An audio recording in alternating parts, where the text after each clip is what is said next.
You said you've been doing some work on the re-regulating of the American economy to preserve the best capitalism while avoiding some of the what you termed periodic disasters. Could you talk a little bit about that and what you're doing? I could. In my younger days, especially in my newly minted PhD days, I did work in U.S. economic history.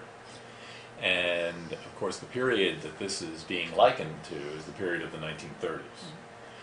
That period is mainly remembered for the public works, the WPA, the Agricultural Acts, and New Deal. Civilian Conservation Corps, and the general rubric of the New Deal. But it should also be remembered for the creation of various alphabet entities that regulated the economy, which either built on previous regulations like the Interstate Commerce Commission and the Food and Drug Administration, or created brand new regulations like the SEC, which is a creature of the 1930s.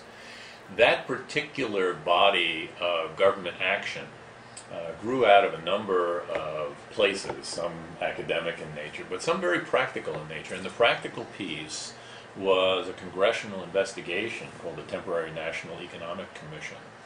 And that investigation, which took place over a series of years during the early 1930s, was one in which Congress brought in business leaders and labor leaders and religious leaders and spiritual leaders to talk about what the 20s were like and what went wrong that produced the 30s. And it was quite revelational, actually, because they got people to talk about actions that they took that were illegal and immoral. And it was out of that testimony that they crafted various rules and regulations about how the economy should work. And the crafting was an attempt to preserve capitalism, but to eliminate some of these untoward aspects. And in finance, the main outcome of that particular investigation and hearing process was the Glass-Steagall Act. And I never remember what Steagall's name was, but Carter Glass and his colleague, Mr. Steagall, were politicians, congressmen. And they decided that the financial network would be better if you separated the commercial bankers of the world from the investment bankers of the world. And so Glass-Steagall put up this wall and said, if you're a commercial bank, you can do loans, but you can't underwrite securities. If you're an investment bank, you can underwrite securities, but you can't make loans to corporations. And the logic was that there's an inherent conflict of interest there. If you've already made a loan to a corporation, maybe you're biased in terms of how you want to underwrite. If you've already underwritten securities, maybe you're biased in terms of your lending. That particular piece of separation from the two most important cornerstones of the financial services sector was eliminated recently. I'm going to say 2001, but it was a process of a gradual elimination that culminated in the last few years. And I think it was a terrible mistake.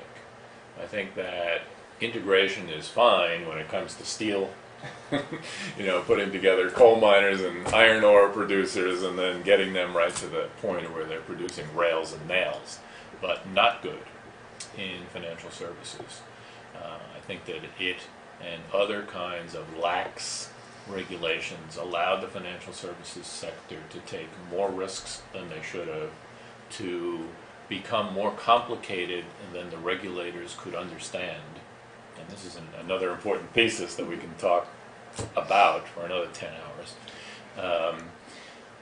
And that sometimes you can't trust an industry to know where it should go.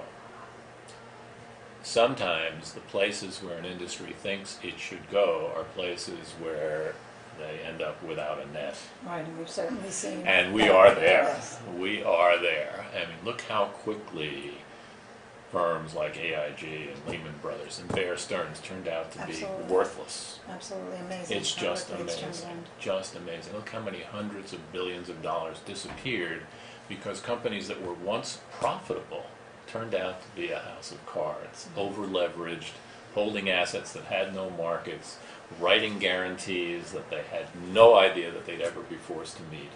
And this particular complication in the marketplace was certainly not understood by the regulators, and so they had no idea what laws were or were not being violated. They had no ideas what stress tests to apply. And the people who were doing them, the innovators, we had this period in which financial services firms were encouraged to be entrepreneurial. In fact, all firms were encouraged to be entrepreneurial. Well, that's fine if you're in the brick business, but if you're in the financial services business, where the entire rubric of the economy depends on your survival, then risk-taking is not necessarily a good idea, even if in the short run it produces lots of profits. So that's where I'm going with this, that we want regulation that certainly encourages some risk-taking and some innovation, but we don't want individual firms to put the country's infrastructure, to put the country's well-being, to put the country's survival, or the currency's survival, at risk, simply because someone decided that I can make some money underwriting this security or creating this market.